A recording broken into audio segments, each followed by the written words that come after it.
Hello guys, नमस्कार, जोहार, आदाब, सत श्री अकाल। एग्जाम फाइटर नंबर 1 पर आप सभी का ग्रैंड वेलकम है साथियों। और फिर से आप सभी के बीच में बिहार विश्वविद्यालय सेवा आयोग के माध्यम से चलने वाली असिस्टेंट प्रोफेसर वैकेंसी से जुड़ा हुआ ब्रेकिंग न्यूज आप सभी के लिए। जी हां, आप सभी का मेहनत रंग ला रहा है। आप सभी ने जो प्रयास किया है उसका असर दिखना शुरू हो गया है।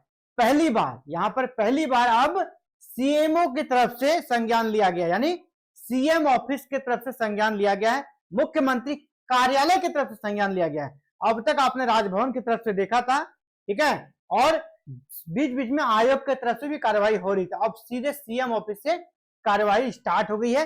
तो क्या बीएसएसयू के माध्यम से असिस्टेंट प्रोफेसर की जो नियुक्ति है वो रद्द हो जाएगी? इसी पर आज का मैटर है। क्या रद्द हो सकती है या नहीं होगी? और ये करप्शन का जो लेवल है किस लेवल का है ना, इस लेवल में क्या हो सकता है उस पर बात करेंगे, है ना। हर चीज का एक लिमिट होता है, हर चीज का एक लिमिट होता है। लिमिट से अगर आप ज्यादा जाते हैं ना, एक्सेस एवरीथिंग इज बैड कहा जाता है।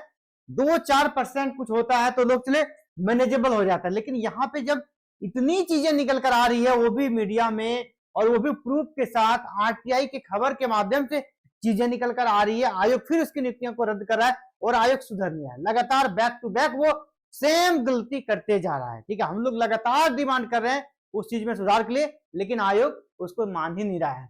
अंततः क्या होगा? आयोग का कुछ नहीं होगा। आयोग के जो अधिकारी हैं उनका तो कह सकते वो सब रिटायर लोग हैं, उनको वहां जॉब मिला है। उनका अगर कहीं और जगह वहां पोस्टिंग है, डिप्यूटेशन में वहां पे है, तो फिर वो अपने जॉब में चले जाएंगे, यही होगा। लेकिन जो अभ्यर्थी है उनका यहाँ पर कह सकते हैं उनका लाइफ के साथ खिलवाड़ हो रहा है, उनका समय जा रहा है, उनका एज निकल रहा है। ये सबसे दुर्भाग्य की बात है। चलिए इस न्यूज के बारे में पहले देख लीजिए। ठीक है, ये दैनिक भास्कर का न्यूज है, आज ही का न्यूज है, और दैनिक भास्कर ने हमेशा इस न्यूज को प्रमुखता से छापा है, इस असिस्टेंट प्रोफेसर वैकेंसी से जुड़ा हुआ। तो यहां पर आप देखिए भास्कर इंपैक्ट ये भी लिख रहे हैं, और ये सिर्फ भास्कर इंपैक्ट नहीं मानूंगा मैं, भास्कर इंपैक्ट नहीं ये, बल्कि आपका इंपैक्ट है, आपका प्रयास है, हम सभी का समेकित प्रयास है जो लगातार इस आवाज को उठा रहे हैं। ठीक है, यहाँ पे ये लिख रहे हैं भास्कर इंपैक्ट। भास्कर इंपैक्ट क्या पढ़ा कि भास्कर में छपी खबर के साथ सीएमओ को भेजी गई थी शिकायत। जो स्टूडेंट शिकायत कर रहे थे ना, उसने भास्कर में ये जो न्यूज छपा था कि विश्वविद्यालयों में अनुभव प्रमाण पत्र के नाम पर फर्जीवाड़ा, इस न्यूज को छापा था भास्कर ने। इसी न्यूज के पेपर कटिंग को जब बच्चों अभ्यर्थियों ने शिकायत दर्ज कराया सीएमओ को, सीएम ऑफिस को, तब वहां पर संज्ञान लिया है और शिक्षा विभाग को जांच का आदेश दिया। किसने? सीएमओ ने। सीएमओ ने जांच का आदेश दे दिया है, सीएम कार्यालय से जांच का आदेश आ गया है। राज्य के विश्वविद्यालयों में असिस्टेंट प्रोफेसर की नियुक्ति के लिए फर्जी अनुभव प्रमाण पत्र बनवाने के मामले में मुख्यमंत्री कार्यालय यानी सीएमओ ने संज्ञान लिया है। बिहार राज्य विश्वविद्यालय सेवा आयोग की ओर से विभिन्न विषयों के लिए असिस्टेंट प्रोफेसर की नियुक्ति की जा रही है। इसमें फर्जी अनुभव प्रमाण पत्र का इस्तेमाल किए जाने का आरोप है। इस खबर को दैनिक भास्कर ने प्रमुखता से प्रकाशित किया। वही अभ्यर्थियों ने अखबार में छपी खबर के साथ मुख्यमंत्री जो है आपके प्रधानमंत्री, यूजीसी, राजभवन और आयोग को आवेदन देकर एसआईटी से जांच कराने का अनुरोध किया। अभ्यर्थियों ने एक एसआईटी बनाने का अनुरोध किया है। इस पर मुख्यमंत्री कार्यालय से तत्काल संज्ञान लेते हुए माध्यमिक शिक्षा विभाग को जांच के लिए आवेदन फॉरवर्ड कर दिया गया है। असिस्टेंट प्रोफेसर की नियुक्ति में 10 अंक आपको एक्सपीरियंस का दिया जाता है। 10 अंक काफी मायने रखता है। 1 अंक से अभ्यर्थी का पीछे हो जा रहा है, 1 अंक से वो मेरिट से नीचे आ रहे हैं। यहाँ तो 10-10 अंक का खेला हो रहा है। और अभी इसके बारे में और भी बातें करेंगे। ठीक है, आपको ताजुब होगा ऐसा कैसे हो सकता है, आज के समय में इस ट्रांसपेरेंसी और इस सोशल मीडिया के समय में ऐसा पॉसिबल कैसे? सब कुछ ऑनलाइन है, ऑनलाइन देखा जा सकता है कि ये ऐसा कैसे संभव हुआ। आयोग ने जानबूझकर अपने आंख को बंद कर लिया। ठीक है, अगर सामने आंधी है, तूफान है, आप आंख को बंद कर लेंगे तो वो परिस्थिति नहीं बदलने वाली है। ठीक है, तो आंख बंद करने से नहीं होगा, आयोग को आंख खोलना होगा, आयोग को जागना होगा। अनुभव पर निर्धारित था कितना? 10 अंक। आयोग ने अनुभव प्रमाण पत्र के लिए चेकलिस्ट जारी किया, लेकिन आवेदन के साथ लगे प्रमाण पत्रों की जांच नहीं की। प्रमाण पत्रों का जांच नहीं किया, सीधे लगाए 10 नंबर दे दिया, है ना। जिसने अनुभव लगाया 10 नंबर दे दिया। इसका फायदा अभ्यर्थियों ने खूब उठाया। किसने? फर्जी अभ्यर्थियों ने। मैं सबके खिलाफ नहीं हूं, जो फर्जी अभ्यर्थी है सिर्फ उसी के खिलाफ हूं। कॉलेज से फर्जी अनुभव प्रमाण पत्र बनवा लिए, वही कई अभ्यर्थियों के प्रमाण पत्र का कॉलेज में भी कोई रिकॉर्ड नहीं है। कुछ तो ऐसे हैं जिसका कॉलेज में भी रिकॉर्ड नहीं है, यानी उसने खुद ही कंप्यूटर से टाइप करके बना लिया, यानी खुद से ही फर्जी प्रमाण पत्र बनाकर आवेदन में लगा दिया और उसने भी 10 नंबर ले लिया। बताइए, और ये असिस्टेंट प्रोफेसर बन गए, कॉलेज भी मिल गया, जिसने खुद ही अपना एक्सपीरियंस सर्टिफिकेट बना के डाल दिया है ना कंप्यूटर से, और उसको यहाँ पर मिल गया जॉब।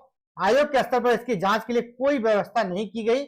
इसके चलते तमाम अभ्यर्थियों मेरिट लिस्ट में आ गए, वो लोग भी मेरिट लिस्ट में आ गए। उसके चक्कर में जो अभ्यर्थी सीधे सादे है ना, सच्चे हैं, वो जिसका एक्सपीरियंस एक्चुअल में नहीं है तो नहीं लगाया, तो वो 10 नंबर पीछे रह गए, 10 नंबर पीछे रह गए, जिसके कारण क्या उसका चयन नहीं हो पाया। अब जब ये फर्जीवाड़ा सामने आया, इसके पहले अभी आयोग का कारनामा देखिए, आयोग ने उनको नियुक्ति दे दिया है ना, बगैर विज्ञापन कॉलेज में नौकरी। यहाँ पे भी देखिए, और एक अनुभव प्रमाण पत्र के जांच में क्या सामने आया है, अब इस जांच में ये सामने आया है कि जिस कॉलेज का अभ्यर्थियों ने लगाया है कि हमने यहां से एक्सपीरियंस सर्टिफिकेट जमा किया है, उस कॉलेज ने कभी विज्ञापन निकाला ही नहीं। मान लीजिए किसी अभ्यर्थी ने हिस्ट्री का निकाला कि हम इतिहास विषय फलना कॉलेज में पढ़ाते थे, ठीक है, इतिहास विषय फलना कॉलेज में पढ़ाते थे, लेकिन इसका कभी विज्ञापन तो निकलता है ना, आपका जैसे पेपर कटिंग हो या यूनिवर्सिटी के वेबसाइट पे हो, कॉलेज की वेबसाइट पे हो, विज्ञापन निकलता है, तब लोग फॉर्म भरते हैं, तब उसकी नियुक्ति होती है। लेकिन जिस विषय का इसने डाला है, उस विषय का ना वह पद सृजित है, ना कभी विज्ञापन निकला है, और वहां का एक्सपीरियंस सर्टिफिकेट मिल गया। तो कैसे? कुछ तो ऐसे हैं जिन्होंने बिना वेतन काम का जिक्र किया है, कि बिना वेतन काम का जिक्र किया है, लेकिन आपको पता है बिना वेतन काम करने वाले को एक्सपीरियंस सर्टिफिकेट जो दिया जाए उसका वैलिड नहीं है, उसके लिए 10 अंक दिए जाने का प्रावधान है ही नहीं। जिसने नो कर सकते हैं पेमेंट, जिसका कि विदाउट पेमेंट पर जो काम किए हैं, बिना वेतन का काम किए हैं, विदाउट सैलरी पे काम किए हैं, वैसे कर सकते हैं शिक्षा दान जिसको बोलते हैं ना, वॉलंटरी अगर आप टीचिंग दे रहे हैं ऐच्छिक रूप से, उसके लिए आपको एक्सपीरियंस सर्टिफिकेट तो दिया जाएगा, लेकिन उस एक्सपीरियंस सर्टिफिकेट का आपको 10 पॉइंट है वो नहीं दिया जाना है, लेकिन वैसे लोगों को भी पॉइंट दिया गया है। ये बड़ी बात है, ठीक है, ये बड़ी बात है। यहाँ पे क्या है पूरा देखिए, अभी इसमें क्या हो रहा है, विश्वविद्यालय सेवा आयोग में अनुभव प्रमाण पत्र पर 10 नंबर का लाभ लेने वाले सहायक प्राध्यापकों की नियुक्ति में फिर से नई घटना सामने आई है। जांच में यह बात सामने आई है कि कई सहायक प्राध्यापकों ने जो अनुभव प्रमाण पत्र दिए हैं उसका विज्ञापन ही कॉलेज से जारी नहीं हुआ है, ठीक है, विज्ञापन ही जारी नहीं हुआ था। कई सहायक प्राध्यापकों ने कॉलेज में बिना वेतन के काम किया है, उसको भी 10 नंबर दिया गया है, बिना वेतन वाले को। विश्वविद्यालय प्रशासन के मांगने पर वह अपनी सैलरी स्लिप नहीं दिखा सके, सैलरी स्लिप दिखा ही नहीं पाए क्योंकि उसको सैलरी मिला ही नहीं है। विश्वविद्यालय सेवा आयोग ने सभी विश्वविद्यालयों को अनुभव प्रमाण पत्र जांचने के लिए 15 पॉइंट का सत्यापन फॉर्म भेजा है। इसी सत्यापन फॉर्म के मानकों पर नियुक्ति होने वाले नए सहायक प्राध्यापकों के अनुभव प्रमाण पत्र की जांच करनी है। सूत्रों ने बताया कि BRABU में चल रहे अनुभव प्रमाण पत्रों की जांच में 6 लोग 15 पॉइंट के मानक पर खरे नहीं उतर रहे हैं, इसीलिए इन सहायक प्राध्यापकों के अनुभव प्रमाण पत्र को संदेहास्पद माना गया है। जिस विश्वविद्यालय ने से यह जारी किए गए हैं वहां से इसके बारे में जानकारी मांगी गई है। BRABU लगातार अनुभव प्रमाण पत्रों की जांच कर रही है। सहायक प्राध्यापकों के दस्तावेजों के दौरान जांच के दौरान जब उनसे अनुभव प्रमाण पत्र सत्यापित करने के लिए दस्तावेज मांगे गए तो कई ने कहा उनके दस्तावेज बाढ़ में बह गए। बताइए, दस्तावेज बाढ़ में बह गए, समझ रहे हैं।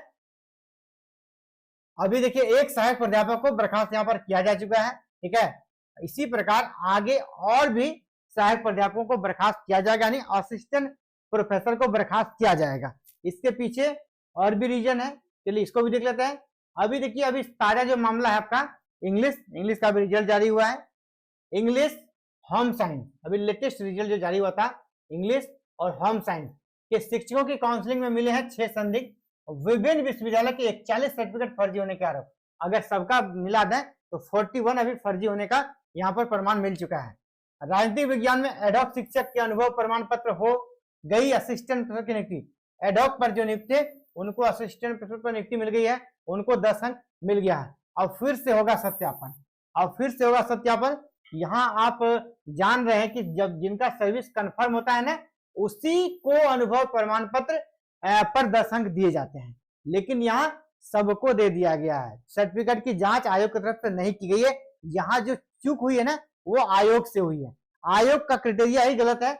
हम लोग लगातार डिमांड कर रहे हैं, स्टार्ट डे 1 से स्टार्ट हम लोग डिमांड कर रहे हैं, अनुभव प्रमाण पत्र का आप पहले से जांच कीजिए, दिव्यांगता प्रमाण पत्र का आप पहले जांच कीजिए, तब आप जो एलिजिबल लिस्ट और इनएलिजिबल लिस्ट जारी करते हैं उसके बाद जारी कीजिए। जो फर्जी है पहले छट जाएंगे। अभी आप उसको पहले तो ज्वाइनिंग दे दिए, अभी उनको आप ज्वाइनिंग दे दिए हैं और उनका ग्राउंड को आप मजबूत कर रहे हैं, ठीक है। अभी आप ज्वाइनिंग दे दिए तो उनके पास भी ग्राउंड आते जाता है। आप उनको ज्वाइनिंग दे दिए तो उनका भी आधार मजबूत होते जा रहा है। आपने क्यों नहीं जाना है, पहले जांच किया, अब तो ज्वाइनिंग मिल चुका है, सैलरी उठा लिया है, तो उनको थोड़ा हटाना मुश्किल हो जाता है, लेकिन हटाया जा सकता है, ऐसा नहीं कि नहीं हटाएगा। गलत है तो गलत है। तो यहाँ पर आयोग की तरफ से चूक हो गई कि आयोग जब लिस्ट जारी करता है ना, कि मान ली फिजिक्स विषय का यहाँ पर एलिजिबल लिस्ट जो वो जारी कर रहे हैं, उसी समय जो लिस्ट जारी कर रहे हैं वो उसी समय वो पहले ही उसके एक्सपीरियंस सर्टिफिकेट का जांच कर ले। एक्सपीरियंस सर्टिफिकेट में ही गड़बड़ी हो सकता है, ये जांच कर ले। दूसरा, उनका जो कह सकते हैं कि जो दिव्यांगता प्रमाण पत्र है ना, डिसेबिलिटी सर्टिफिकेट जो बनता है उनका, तो वो जांच कर ले। ये जांच करने से क्या होगा ना, ये जो फर्जी लोग हैं यहाँ आ ही नहीं पाएंगे, ये फर्जी लोग यहाँ नहीं आ पाएंगे। तो इससे जो जेन्युइन कैंडिडेट है उनके लिए सीट रह जाएगा, तो वो वहां एंटर कर जाएंगे और उनकी नियुक्ति हो पाएगी। लेकिन आयोग से स्टार्टिंग से हम लोग डिमांड करें, आयोग अब तक उस काम को नहीं किया। आयोग ने, आयोग की मंशा क्या है अब आयोग जाने, आयोग की मंशा क्या आयोग जाने, ठीक है। लेकिन ये अब तक वो क्यों नहीं कर रहे हैं किसी को समझ में नहीं आ रहा।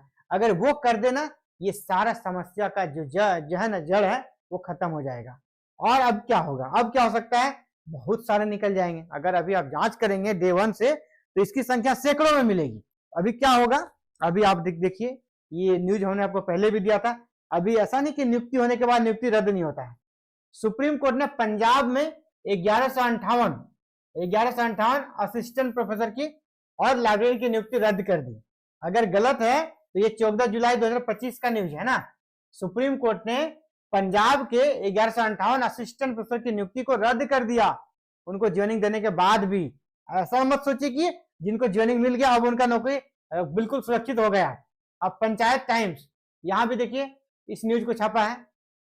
दैनिक भास्कर, यहां भी देखिए दैनिक भास्कर ने भी दिया है, पंजाब में 1158 असिस्टेंट प्रोफेसर की भर्ती रद्द। और ये न्यूज कब है आपका, जुलाई का, इसी महीने का, ठीक है, इसी महीने का न्यूज है ये।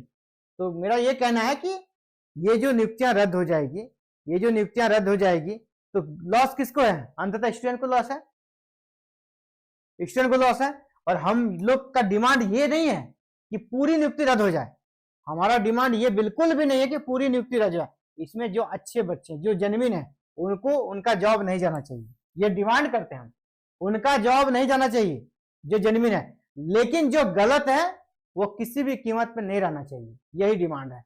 तो आप स्टार्टिंग से जांच कीजिए, एकदम डे 1 से जो फर्स्ट सब्जेक्ट था, पहले आप फर्स्ट सब्जेक्ट जो था उसका जांचिए, फिर जो सेकंड सब्जेक्ट था उसका जांचिए, ठीक है।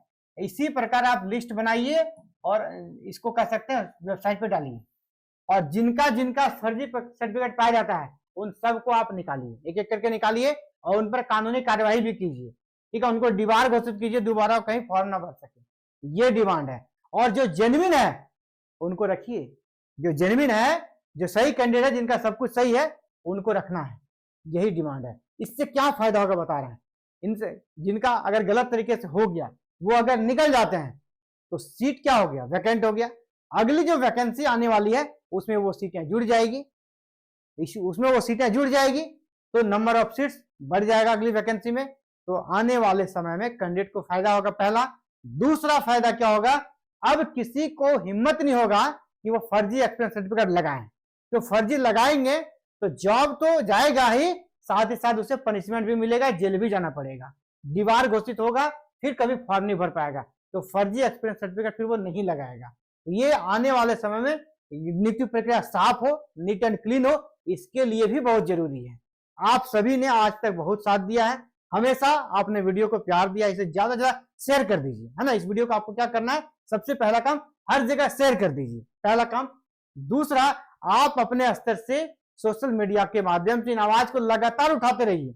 जैसे कि सीएमओ को आपने टैग किया है ना, राज्यपाल को टैग कीजिए, पीएम को टैग कीजिए, है ना, प्रेसिडेंट को टैग कीजिए, ये करते रहिए लगातार, आपका मेहनत रंग लाएगा। और देखिए पंजाब में यहाँ पर इस प्रकार की चीजें हो चुकी है, तो यहाँ भी होगा, जरूर होगा, थोड़ा संघर्ष करना पड़ता है ना। सत्य पराजित हो सकता है, ठीक है, सत्य परेशान हो सकता है लेकिन पराजित नहीं हो सकता है, ठीक है। असत्य परेशान हो सकता है लेकिन पराजित कभी नहीं होगा। और हमारा राष्ट्र वाक्य है सत्यमेव जयते, सत्य हमेशा जीतता है, सत्य की हमेशा जीत होती है, ठीक है। तो आपको सत्य के साथ है, सच के साथ है, धर्म के साथ है, आपकी जीत होगी। आप सभी को ऑल द बेस्ट, ऐसे ही एफर्ट लगाते रहिए और आप सभी के लिए हम आवाज उठाते रहेंगे, इस वैकेंसी के लिए भी और अपकमिंग आने वाली वैकेंसी के लिए भी हम डिमांड करते रहेंगे। आप सभी का बहुत बहुत आभार एग्जाम फाइटर नंबर से जुड़ने के लिए। जय हिंद, जय भारत, जय बिहार।